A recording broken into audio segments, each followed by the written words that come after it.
WhatsApp guys, welcome to way to વિદેશ. My name is કરણ ચરોતરા. હવે ઘણા બધા લોકોને એવી ઈચ્છા હોય છે કે તે લોકો બહારના દેશમાં ભણે અને પછી ત્યાં સક્સેસફુલ થાય, અથવા તો મા બાપની એવી ઈચ્છા હોય છે કે તેઓ આગળના સમયમાં એમના દીકરા કે દીકરીને બહારના દેશમાં મોકલે અને તેઓ સક્સેસફુલ થાય. પરંતુ ઘણા બધા લોકોની ઈચ્છા તો હોય છે, પરંતુ ખબર નથી પડતી કે પહેલું સ્ટેપ એમને કયું લેવું. હવે જો તમને નથી ખબર તો અમારો આજનો આ જે વિડીયો છે ને તમારા કામનો છે, કારણ કે અત્યારે અમારી સાથે દર્શનભાઈ શાહ છે કે જેઓ વિઝા એક્સપર્ટ છે, જે તમારા બધા જ સવાલોના જવાબ આપશે. Hello, ladies and gentlemen. This is your captain speaking. We'll be landing in the airport in just a few minutes. તો દર્શનભાઈ, સૌથી પહેલા તો વીટીવી ડિજિટલ પર તમારું સ્વાગત છે. Thank you so much. દર્શનભાઈ, ઘણા બધા લોકોને બહાર તો જવું હોય છે, એમને ઈચ્છા પણ હોય કે કોઈ કન્ટ્રીમાં જાય, સેટલ થાય, ભણે, ઘણું બધું કરે, પરંતુ એમને ખબર જ નથી હોતી કે પહેલું સ્ટેપ એમને કયું લેવાનું હોય છે. તો કરણભાઈ, આપણે જો વાત કરીએ ને કે આ બધી જ વસ્તુમાં આપણે કઈ કન્ટ્રીમાં જવું છે એ વિચારીએ છીએ, પણ હવે એ સિસ્ટમ રિવર્સ થઈ ગઈ છે. કોર્સ પ્રમાણે કન્ટ્રી સિલેક્ટ કરવાની છે. અચ્છા. કારણ કે પહેલા એવું હતું ને કે મારે અમેરિકા જવું છે, કેનેડા જવું છે, ઓસ્ટ્રેલિયા જવું છે, યુકે જવું છે, પણ હવેના ટાઈમની અંદર જમાનો ચેન્જ થઈ ગયો છે. સ્કિલ બેઝ કોર્સ ઉપરથી કન્ટ્રી ડિસાઇડ થાય. ધારો કે આજે કોઈ બી સ્ટુડન્ટ છે કે જેને મિકેનિકલમાં આગળ વધવું છે, તો સૌથી મોટું હબ કયું છે? જર્મની. તો જર્મની એ બહુ સારું ડેસ્ટિનેશન છે એ લોકો માટે, રાઈટ? હવે આઈટીમાં જવું હોય તો એ લોકો માટે યુએસ બેસ્ટ ડેસ્ટિનેશન છે, કારણ કે top notch IT company, programming, coding, Anthropic જેવી, એઆઈ જેવી બધી જ કંપની જે છે એ યુએસથી ઇનોવેટ થઈને આવેલી છે, રાઈટ? તો હવે આવનારા ટાઈમની અંદર દરેક સ્ટુડન્ટ્સને, પેરેન્ટ્સને એક જ રિક્વેસ્ટ છે કે તમે કન્ટ્રી પૂછવું એના કરતાં આ કન્ટ્રીમાં આ કોર્સ ચાલશે કે નહીં ચાલે એ પૂછવું ખૂબ જ જરૂરી છે. કારણ કે આજે તમને એક એક્ઝામ્પલ આપું કે આજથી 3 વર્ષ પહેલા ઘણા બધા લોકો કેનેડામાં મેનેજમેન્ટનો પ્રોગ્રામ લઈને ગયા અને હવે ફસાઈ ગયા છે, કારણ કે જોબ જ નથી. હવે એ જ લોકો બીજાને કહે છે કે કેનેડા ના આવશો કારણ કે અહીંયા જોબ નથી. તો હવે આપણે એ સમજવાનું છે કે જે કન્ટ્રીમાં જે ઓપોર્ચ્યુનિટી અવેલેબલ છે એ પ્રમાણે તમારે કન્ટ્રી સિલેક્ટ કરવાની છે ફ્રોમ ધ કોર્सेस. ઓકે, બરાબર છે, તમારી વાત સમજાઈ ચૂકી છે. પરંતુ હજી એક પ્રશ્ન કે કોઈને એવું છે કે ભાઈ મારે અમેરિકા જ જવું છે, અથવા તો કોઈને એવું છે કે મારે કેનેડા જવું છે. ઘણા બધા લોકોની એવી ઈચ્છા હોય છે કે એમના મા બાપની ઈચ્છા હોય છે, ખાસ કરીને કે ન્યુઝીલેન્ડ, ઓસ્ટ્રેલિયા કે પછી બીજા કોઈ ખાસ કરીને પર્ટિક્યુલર એવા દેશની અંદર જવું છે. તો હવે અમેરિકા, કેનેડા, આપણે ખાલી આ બે કન્ટ્રીની અગર વાત કરીએ છીએ તો એમાં જે લોકોને જવું છે એમને કયો કોર્સ સિલેક્ટ કરવો જોઈએ? જો આપણે અમેરિકા કે કેનેડાની જો વાત કરીએ ને, તો અમેરિકા શેના માટે પોપ્યુલર છે? સૌથી પહેલી વસ્તુ ઇન્ફોર્મેશન ટેકનોલોજી, એની જોડે ફાઇનાન્શિયલ ટેકનોલોજી, સિવિલ એન્જિનિયરિંગમાં ડેવલપમેન્ટ થઈ રહ્યું છે, બાયોટેકનોલોજીમાં, મેડિકલમાં, આ બધા જ કોર્સીસમાં યુએસમાં ઘણું બધું રિસર્ચ એન્ડ ડેવલપમેન્ટ થઈ રહ્યું છે. જ્યારે કેનેડાની વાત કરો તો કેનેડાની અંદર કેમિકલ, પેટ્રોકેમિકલ, એગ્રીકલ્ચર અને જોડે હેલ્થના કોર્સીસ બી બહુ પોપ્યુલર છે. તો જે બી સ્ટુડન્ટ્સને યુએસ કાં તો કેનેડા જવું હોય ને, તો એક વસ્તુ સમજી લો કે તમે આ કોર્સ સિલેક્ટ કરશો તો ડેફિનેટલી તમને લોંગ ટર્મ જોબ ઓપોર્ચ્યુનિટી મળશે અને long term stay back option બી મળવાના છે. અચ્છા, સ્ટુડન્ટ વિઝા મળવાના ચાન્સીસ અમેરિકા અને કેનેડામાં કેટલા છે?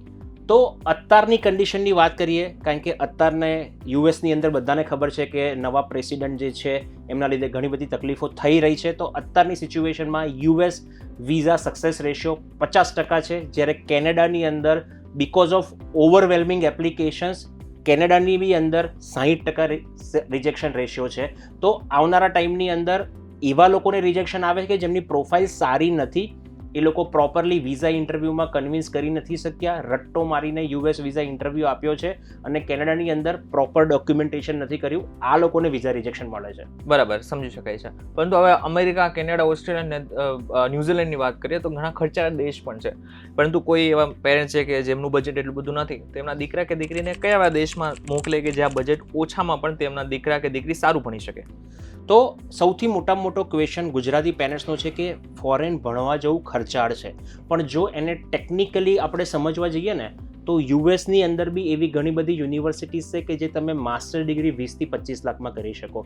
કેનેડાની અંદર બી એવી ઘણી યુનિવર્સિટીઝ છે કે જે તમે માસ્ટર 15 લાખથી બી 20 લાખમાં કરી શકો, પણ તમે એ રાઇટ્સ રિસોર્સિસને અત્યારે એક્ઝિક્યુટ કરતા નથી અને તમે ખોટી એડવાઇસમાં ફસાઈ જાઓ છો, જે ઇન્સ્ટાગ્રામની રીલ જોઈને, કાં તો પછી તમે ખોટી એડવાઇસ કાં તો ખોટા કન્સલ્ટન્ટની અંદર તમે ભરાઈ જાઓ છો. હવે જો સ્પેસિફિકલી વાત કરીએ કે ખર્ચાળ નહીં પણ એક એફોર્ડેબલ કન્ટ્રી કઈ છે, તો આવનારા ટાઈમની અંદર એફોર્ડેબલ કન્ટ્રીમાં જેમ જર્મનીની વાત કરીએ, જર્મનીમાં અત્યારે સર કરણભાઈ બધા જ લોકોને એવું છે કે ફ્રીમાં એજ્યુકેશન, બટ સાચી વસ્તુ કહું, પબ્લિક યુનિવર્સિટીમાં જ ફ્રીમાં એજ્યુકેશન છે, પણ ઘણા બધા છોકરાઓ પબ્લિક યુનિવર્સિટીમાં એડમિશનનું વિચારીને પ્રાઇવેટમાં જતા રહે છે ને બહુ હેવી ફીસ પે કરે છે, તો ખર્ચો એમનો વધી જાય છે. તો આવનારા ટાઈમની અંદર જર્મની એક બેસ્ટ ડેસ્ટિનેશન છે કે જ્યાં તમે એફોર્ડેબલ રીતે તમે એજ્યુકેટ થઈ શકો. એના પછી ફ્રાન્સ છે, આયર્લેન્ડ છે, આ બધાની અંદર કેવું છે કે તમે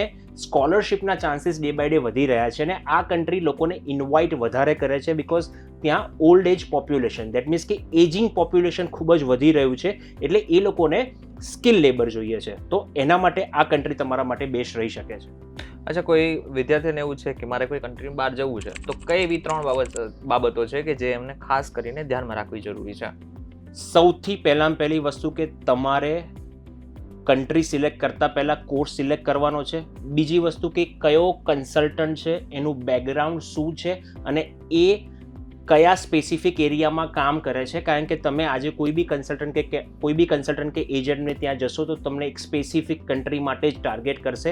એ વસ્તુ જો હોય તો ત્યાંથી તમારે નીકળી જવાનું છે અને તમારે વિચારવાનું છે કે તમને જે પ્રોપરલી એડવાઇસ કરે એ જગ્યાએ તમે જાઓ, કારણ કે તમે અને તમારા પેરેન્ટ્સ 30 થી 50 લાખ રૂપિયા ઇન્વેસ્ટ કરે છે, તો એ તમારે ધ્યાન રાખવાનું છે. ત્રીજી સૌથી મોટી ઇમ્પોર્ટન્ટ વસ્તુ એક જ છે, એબ્રોડમાં ભણવા જવું આવનારા ટાઈમની અંદર બહુ જ ઇઝી થઈ જશે, બટ જો તમે ઇન્ડિયામાં સ્કિલ ડેવલપ નથી કરી અને જો તમે એબ્રોડ ભણવા જશો તો ઘણા બધા પ્રોબ્લેમ આવી શકશે, કારણ કે છોકરાઓને સ્કિલ વગર, સ્કિલમાં સૌથી પહેલી સ્કિલ છે ઇંગ્લિશ લેંગ્વેજ. તમે ટેસ્ટ તો આપો છો પણ એ ખાલી ભણવા માટે કે પાસ થવા આપો છો, કોમ્યુનિકેશન માટે નથી આપતા. બીજી સૌથી વધારે ઇમ્પોર્ટન્ટ વસ્તુ છે કે લાઈફ સ્કિલ, કેવી રીતે વાત કરવી, કેવી રીતે નેટવર્કિંગ કરવું, how to dress properly, how to respect other people, કારણ કે આવનારા ટાઈમની અંદર આ બધી જ વસ્તુની વેલ્યુ વધવાની છે. તો આ 3 વસ્તુ જો તમે કરી અત્યારથી તો તમે ડેફિનેટલી એબ્રોડ માટે સક્સેસફુલી પ્લાન કરી રહ્યા છો એવું કહી શકાય. બરાબર છે. આનાથી પણ એક વિશેષ પ્રશ્ન હું તમને પૂછીશ.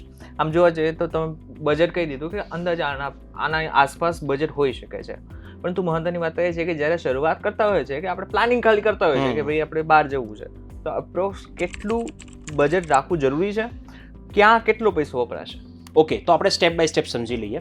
તો યુએસની વાત કરીએ તો યુએસમાં તમે આજે એજ્યુકેશન્સ કાં તો બેચલર કાં તો માસ્ટર્સ કરવાનો પ્લાન કરતા હોય તો તમારે સૌથી પહેલાં 1 વર્ષ પહેલાં પ્લાન કરવું પડે.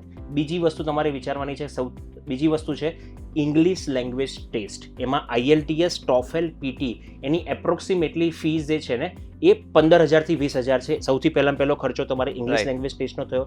બીજો ખર્ચો કયો થશે કે તમે જ્યારે ડિફરન્ટ યુનિવર્સિટીઝમાં એપ્લાય કરશો ને ત્યારે એની એપ્લિકેશન ફી હશે.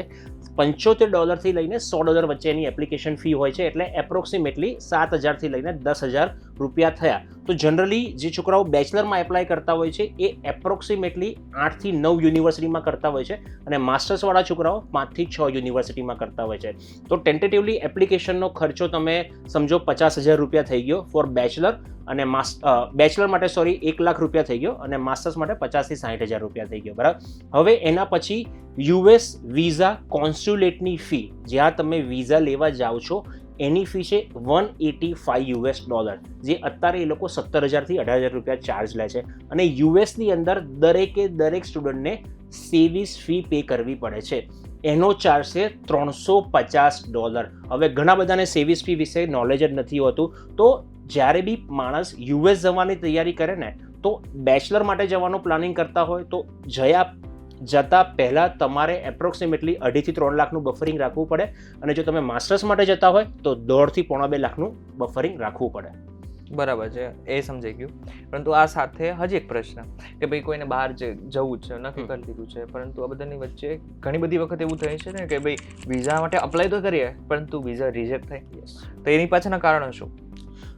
જો યુએસની સ્પેસિફિકલી વાત કરીએ તો ટોપ 3 reason four US visa rejection. પહેલી વસ્તુ કે છોકરો કોઈ બી રિસર્ચ કર્યા વગર વિઝા ઇન્ટરવ્યૂમાં જાય છે. કઈ યુનિવર્સિટીનું નામ ખબર છે, કોર્સનું નામ ખબર છે, પણ યુનિવર્સિટીને ઇન ડેપ્થમાં શું કરે છે, આ કોર્સમાં ઇન ડેપ્થમાં શું થાય છે એની ખબર નથી હોતી.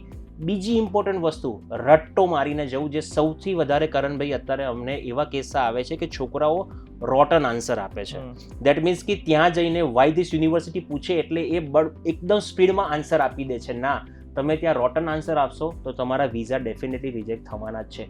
ત્રીજી અને સૌથી ઇમ્પોર્ટન્ટ વસ્તુ, કોન્ફિડન્સ. આપણા છોકરાઓમાં જ્યારે બી વિઝા ઇન્ટરવ્યૂમાં જાય ને ત્યારે થોડા ફમ્બલ થઈ જાય છે, થોડા સ્ટ્રેસમાં આવી જાય છે. નો ડાઉટ એ એટમોસ્ફિયર એવું હોય છે, પણ એ સૌથી બેસ્ટ ટાઈમ છે તમારે પરફોર્મ કરવાનો. જો તમે એ ટાઈમમાં પરફોર્મ કરી લીધું તો તમને કોઈ પ્રોબ્લેમ નથી. તો લાસ્ટ, કોન્ફિડન્સ. જો આ 3 વસ્તુ તમે યુએસ વિઝા ઇન્ટરવ્યૂમાં કરીને તો ડેફિનેટલી વિઝા સક્સેસ થશે, કારણ કે ત્યાં 4 જ ડોક્યુમેન્ટ માગે છે. તમે છો થેલી ભરીને ડોક્યુમેન્ટ લઈ જાઓ, પણ 4 જ ડોક્યુમેન્ટ માગે છે અને તમારા ઇન્ટરવ્યૂ ઉપર જ તમને વિઝા મળે છે. બરાબર છે. તો હવે માની લઈએ કે વિઝા ઇન્ટરવ્યૂ માટે કોઈ વ્યક્તિ ગયા, તો એવા કયા 5 પ્રશ્નો છે કે જે વિઝા ઇન્ટરવ્યુઅર પૂછશે જ? ઓકે, તો આપણે એક ડેમો કરીએ છીએ કે જેની અંદર 5 ક્વેશ્ચન્સ એવા છે કે જે દરેક વિઝા ઇન્ટરવ્યુઅર કેન્ડિડેટને પૂછે છે. સૌથી પહેલા, what is the purpose of your trip? તમારો પર્પઝ શું છે ટ્રીપનો? બીજો ક્વેશ્ચન, વાય ધીસ યુનિવર્સિટી? આ યુનિવર્સિટીમાં તમારે કેમ જવું છે? ત્રીજો question, who is going to sponsor you? ચોથો question, how you going to manage your fund? હવે કન્ફ્યુઝન કરણભાઈ આમાં એમાં થાય છે કે who is going to sponsor you અને how you going to manage your fund. આ 2 ડિફરન્ટ ક્વેશ્ચન છે, પણ છોકરાઓને ખબર નથી પડતી ને, એટલે આમાં એ લોકો કન્ફ્યુઝન કરીને ફંબલ કરી નાખે છે. અને 5મો સૌથી જેન્યુઅન ક્વેશ્ચન એક જ છે કે what's your long term plan? આ 5 બેઝિક ક્વેશ્ચન જો તમે પ્રોપરલી પ્રિપેર કર્યા according to the US visa ઓફિસરના જે રૂલ્સ રેગ્યુલેશન છે, તમે એમની વેબસાઇટ ઉપર જઈને ચેક કરી શકો છો, એમનું ઇન્સ્ટાગ્રામ પેજ ચેક કરી શકો છો કે કઈ ટાઈપના આન્સર એ લોકો માગે છે. તો તમે ડેફિનેટલી આ 5 ક્વેશ્ચન સૌથી ઇમ્પોર્ટન્ટ છે તમારા માટે. ઓકે, પર્ટિક્યુલરલી યુએસ અને કેનેડાની વાત કરીએ તો ત્યાં પાર્ટ ટાઈમ જોબ કરવાના ચાન્સીસ કેટલા છે? ખાસ કરીને ગુજરાતીઓને ત્યાં કેટલી સહાયતા મળી શકે છે? આની ઉપર શું કહેશો? યુએસની સ્પેસિફિક વાત કરીએ ને પછી આપણે કેનેડા ઉપર જઈએ. યુએસની અંદર part time job, that means કે ઇન્ટરનેશનલ સ્ટુડન્ટને of campus part time job allow નથી. દેટ મીન્સ કે તમે ઇન્ટરનેશનલ સ્ટુડન્ટ છો, અમેરિકા ભણવા જાઓ છો, તો તમે કેમ્પસની બહાર જોબ ના કરી શકો. હા, પણ જો તમે કેમ્પસમાં જોબ મળી જાય તો તમે ડેફિનેટલી જ્યારે તમારું સેમેસ્ટર ચાલુ હોય તો 20 કલાક તમને વર્ક પરમિટ આપે છે પર વીકની, અને જ્યારે સમર વેકેશન હોય તો 40 કલાકની પરમિશન આપે છે. પણ સમર વેકેશનમાં તમે ઇન્ટર્નશિપ કરી શકો છો ઓફિશિયલી યુનિવર્સિટી જોડે રજિસ્ટર કરાવીને, તો પર વીક 40 કલાક તમે ડેફિનેટલી ઓફિશિયલ કામ કરી શકો છો. હવે કેનેડાની વાત કરો. કેનેડાની અંદર totally different type of rules છે કે તમે ત્યાં ઓન કેમ્પસ ને ઓફ કેમ્પસ બંને કામ કરી શકો છો, એ બી 20 થી 24 કલાક. તો એ દ્રષ્ટિએ કેનેડા મચ બેટર છે કે ત્યાં તમને વર્ક ફ્લેક્સિબિલિટી ઘણી સારી આપે છે. ઓકે, આપણે યુએસ, કેનેડા, ઓસ્ટ્રેલિયા અને ન્યૂઝીલેન્ડની વાત કરીએ તો કયા દેશમાં વિઝા ફટાફટ મળી જાય છે? જો તમારું ફાઇનાન્સ સારું હોય અને સ્ટેબલ હોય તો ઓસ્ટ્રેલિયામાં તમને વિઝા સારામાં સારા મળી રહે છે, અને ન્યૂઝીલેન્ડમાં. ઓકે, અને જો તમારે વિઝા ઇન્ટરવ્યૂ ક્રેક કરવાનો થાય તો યુએસ ઇઝ વેરી ડિફિકલ્ટ, અને ડોક્યુમેન્ટેશન હેવી વિઝા છે કેનેડાના, ત્યાં બી રિજેક્શનના ચાન્સીસ વધારે છે. તો અત્યારે જોવા જઈએ તમારી પ્રોફાઇલ સારી અને સ્ટેબલ હોય તો ઓસ્ટ્રેલિયા અને ન્યૂઝીલેન્ડમાં વિઝા ચાન્સીસ વધારે છે. ઓકે, ડોક્યુમેન્ટેશનની વાત કરીએ, ડોક્યુમેન્ટ્સ કયા કયા રાખવા જ પડશે તમારી પાસે? ઓકે, તો હરેક કન્ટ્રીની રિક્વાયરમેન્ટ અલગ અલગ હોય છે. સ્ટુડન્ટ વિઝામાં ખાલી યુએસ જ એક એવી કન્ટ્રી કે જ્યાં face to face visa interview હોય છે, બાકી બધી જ કન્ટ્રીમાં ફિઝિકલ ડોક્યુમેન્ટ સબમિટ કરવામાં હોય છે. તો બેઝિક તમારો પાસપોર્ટ, એના પછી તમારી બધી માર્કશીટ, પછી એના પછી ટ્રાન્સક્રિપ્ટ, અને બીજી વસ્તુ કે statement of purpose, letter of recommendations, જોડે જોડે તમારા ફેમિલી ફાઇનાન્શિયલ ડોક્યુમેન્ટ સૌથી ઇમ્પોર્ટન્ટ હોય છે. સીએ રિપોર્ટ, તમારી ફિક્સ એસેટ અને ઇમૂવેબલ એસેટ, આ બધી જ મૂવેબલ અને ઇમૂવેબલ એસેટ, આ બધી જ એસેટ તમારે બતાવવાની હોય છે, અને એના બધાના ઓરિજિનલ ડોક્યુમેન્ટ તમારે લઈ જવાના હોય છે. અને મોટી વાત, એડમિશન લેટર તો બધી જગ્યાએ જરૂર પડે જ છે. તો આ બધા ડોક્યુમેન્ટ તમારે વિઝા ઇન્ટરવ્યૂમાં જ્યારે યુએસમાં જાઓ તો ફિઝિકલી, બીજી કન્ટ્રીમાં જ્યારે ઓનલાઈન એપ્લાય કરવો ત્યારે આની બધાની સ્કેન કોપી લઈ જવી, સબમિટ કરવી ખૂબ જ જરૂરી છે. અચ્છા, છેલ્લો એક પ્રશ્ન કે હવે જે લોકોને બહાર જવું છે એમના માટે કઈ એક સલાહ તમે આપશો? જો તમારે બહાર ભણવા જવું હોય તો મારી તમને એક જ એડવાઇસ છે કે તમે તમારી સ્કિલ ઉપર કામ કરો. તમે તમારા ઉપર જેટલું વધારે ઇન્વેસ્ટ કરશો એટલો તમે સક્સેસફુલ થશો. કારણ કે આવનારા ટાઈમની અંદર એઆઈ ઘણી બધી વસ્તુ રિપ્લેસ કરી શકશે, બટ હ્યુમન ઇન્ટરેક્શન, કોન્ફિડન્સ અને તમારી સાયકોલોજી રિપ્લેસ નહીં કરી શકે. અને મોટી વસ્તુ છે નેટવર્કિંગ. જો આપણે નેટવર્કિંગ કરતાં શીખી ગયા તો આપણને કોઈ બી કન્ટ્રીમાં સક્સેસફુલ થવાના ચાન્સીસ વધી જશે. અને લાસ્ટમાં કહીશ કે જ્યારે બી તમે વિદેશ જાઓ ને તો વિદેશના લોકો જોડે હળો મળો અને એ લોકો જોડે વાત કરો, નહીં કે સેમ કમ્યુનિટીની અંદર. સૌથી વધારે છોકરાઓ આ જ ગલતી કરતા હોય છે કે ગુજરાતી છોકરાઓ ગુજરાતી જોડે, પંજાબના છોકરાઓ પંજાબના છોકરાઓ પંજાબના કોમ્યુનિટીમાં, મહારાષ્ટ્રના છોકરાઓ મહારાષ્ટ્રની કોમ્યુનિટીમાં રહે છે. એ લોકો અમેરિકન જોડે, કેનેડિયન જોડે, બીજી કન્ટ્રીના છોકરાઓ જોડે ઇન્ટરેક્ટ કરતા નથી અને એ એક્સપોઝર ગુમાવી દે છે. આ મારી એક લાસ્ટ એડવાઇસ છે કે બસ આ ચેન્જ કરી લેશો ને તમારી લાઈફ ચેન્જ થઈ જશે. થેન્ક યુ દર્શનભાઈ, તમે જે પણ માહિતી આપી એ ઘણા બધા લોકોને કામ આવશે. આગળના સમયમાં જે લોકોને બહારના દેશમાં ભણવા માટે જવું છે ને એમ લોકો માટે ચોક્કસથી કામ આવશે. તમને મારો વિડીયો કેવો લાગ્યો અમને જરા કોમેન્ટ કરીને ચોક્કસથી કહેજો. વિડીયો થકી જો તમને કોઈ ઇન્ફોર્મેશન મળી હોય તો વિડીયો લાઈક અને શેર જરૂરથી કરજો. તથા આ જ ઇન્ફોર્મેટિવ વિડીયોઝ માટે વીટીવી ડિજિટલ સાથે જોડાયેલા રહેજો.